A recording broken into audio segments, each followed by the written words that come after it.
नमस्कार मित्रों, sociology with Dhruv Dikshit channel में मैं ध्रुव कुमार दीक्षित आपका स्वागत करता हूं। जी हां, आज 31 अक्टूबर है। 31 अक्टूबर हम जानते हैं वल्लभ भाई पटेल के लिए, सरदार वल्लभ भाई पटेल की जयंती है।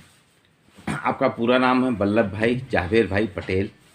आप सरदार पटेल के नाम से जाने जाते हैं। भारत में द्वितीय भारत में जो थे उप प्रधानमंत्री के रूप में आप पहले नंबर पे थे और गृह मंत्री भी थे। 31 अक्टूबर 1875 को नाडियाड में आपका जन्म हुआ था और 15 दिसंबर 1950 को मुंबई में आपका निधन हुआ। जहांगीर पटेल आपकी पत्नी हैं। आप भारत रत्न हैं। एकीकृत स्वतंत्र राष्ट्र के एकीकरण का आपने मार्ग प्रशस्त किया। आपको सरदार कहा जाता है। सरदार कहने की भी इनकी एक रोचक कहानी है। अरबी और फारसी भाषा में सरदार का मतलब होता है प्रमुख। आपने बैरिस्टर की डिग्री प्राप्त की थी इंग्लैंड से और गुजरात में वकालत का पेशा किया। महात्मा गांधी के संपर्क में आने के बाद आप स्वतंत्रता समर में उतर गए। आपका पहला संघर्ष था 1918 में, जो कि आपने ननखेड़ा में सूखे की चपेट में था गुजरात। उस पर सरकार, अंग्रेज सरकार लगान लगा रही थी। उस लगान वसूली को रोकने के लिए आपने आंदोलन किया था। इसके बाद 1928 में किसान आंदोलन किया बारडोली। गुजरात के बारडोली में अंग्रेज सरकार ने किसानों पे 30% टैक्स लगा दिया था, जिसके विरोध में सरदार पटेल ने सारे किसानों को एकत्र करके आंदोलन किया और जो 30% सरकार ने वृद्धि की थी उसमें कटौती की। ब्लूमफील्ड नाम के एक अफसर ने जांच की और उसके बाद उसने कहा नहीं, ये बहुत नाजायज है, और पूरे कर की दर उसने 6.03% कर दी।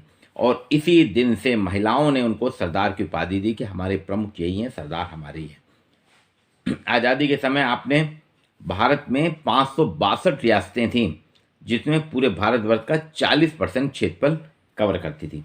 उनको एकीकृत के भारत में करा, जिसमें जूनागढ़, गुजरात के जूनागढ़, तेलंगाना में चला गया हैदराबाद, जूनागढ़ और जम्मू कश्मीर के नवाबों ने विद्रोह किया कि नहीं, हम तो पाकिस्तान में रहेंगे। लेकिन इस सरदार पटेल की शख्सियत थी, सरदार पटेल की काबिलियत थी कि उन्होंने इन तीनों नवाबों को झुकने के लिए मजबूर किया। हैदराबाद के नवाब ने तो खुली जंग छेड़ दी। उन्होंने कहा ठीक है, लड़ाई लड़ी। उन्होंने कहा आप लड़ लीजिए, और कुछ ही दिन के अंदर नवाब पटेल शरणागत हुए। बोले सरदार साहब आप जैसा कहेंगे वैसा ही होगा। और आज ये तीनों, जम्मू कश्मीर भी, जूनागढ़ भी और हैदराबाद की रियासत जो है, भारत का अभिन्न अंग है। मध्य प्रदेश में भी भोपाल नवाब ने थोड़ा विरोध किया था कि हम यहाँ नहीं रहेंगे, लेकिन सरदार पटेल के आगे किसी की नहीं चली। और भारत को इस तरह से एकीकृत, एक स्वतंत्र राष्ट्र के एकीकरण में जो मार्ग प्रदर्शन किया सरदार पटेल ने, वैसा कोई नहीं कर सकता। इसलिए इनको लौह पुरुष कहा जाता है। इनका कहना था आप जो व्यक्ति जितना ज़्यादा बोलता है उतना ज़्यादा समाज का नहीं अपना नुकसान करता है, इसलिए कम बोलिए, मधुर बोलिए। ये जीवन का मंत्र दिया था। 31 अक्टूबर एक और की चर्चा करूंगा।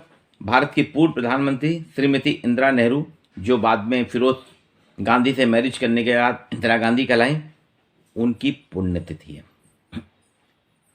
कुछ सिरफिरे आतंकवादी ने, जो उनके सुरक्षाकर्मी थे, खालिस्तान के समर्थन करने के लिए खालिस्तान बने, 31 अक्टूबर 1984 को गोलियों से भून दिया था। इंदिरा गांधी, जिस तरह से सरदार पटेल लौह पुरुष कहलाते हैं, आयरन मैन कहलाते हैं, उसी तरह से इंदिरा गांधी आयरन लेडी के नाम से जानी जाती हैं। विषम परिस्थितियों में जब वो प्रधानमंत्री बनी थी लाल बहादुर शास्त्री के निधन के बाद, और उसके बाद देश में बहुत संकट था। कांग्रेस का भी विभाजन हुआ, लेकिन उसी बीच पाकिस्तान ने होशियारी करी और 1971 की लड़ाई लड़ी। लेकिन आयरन लेडी इंदिरा गांधी ने जिस दिलेरी, जिस बेबाकी से पाकिस्तान को परास्त किया, 1 लाख जनरल मानिक शाह के सामने 1 लाख पाकिस्तानियों ने घुटने टेके आत्मसमर्पण किया था। वो वर्ल्ड रिकॉर्ड है, और इसलिए इंदिरा गांधी आयरन लेडी कहलाती हैं। उनकी आज पुण्यतिथि है। ये हमारे लिए सौभाग्य है कि 31 अक्टूबर सरदार वल्लभ भाई पटेल की जन्म जयंती है, और वहीं 31 अक्टूबर भारत की पूर्व प्रधानमंत्री इंदिरा गांधी की पुण्यतिथि। इन दोनों आत्माओं को मैं शत नमन करता हूँ। Sociology with Dhruv Dikshit channel को आप लाइक कीजिए, सब्सक्राइब कीजिए और लोगों को इसके बारे में चर्चा कीजिए। आपको मैं सही नई नई चीज़ों के साथ अवगत कराता रहूँगा। आज के लिए इतना ही।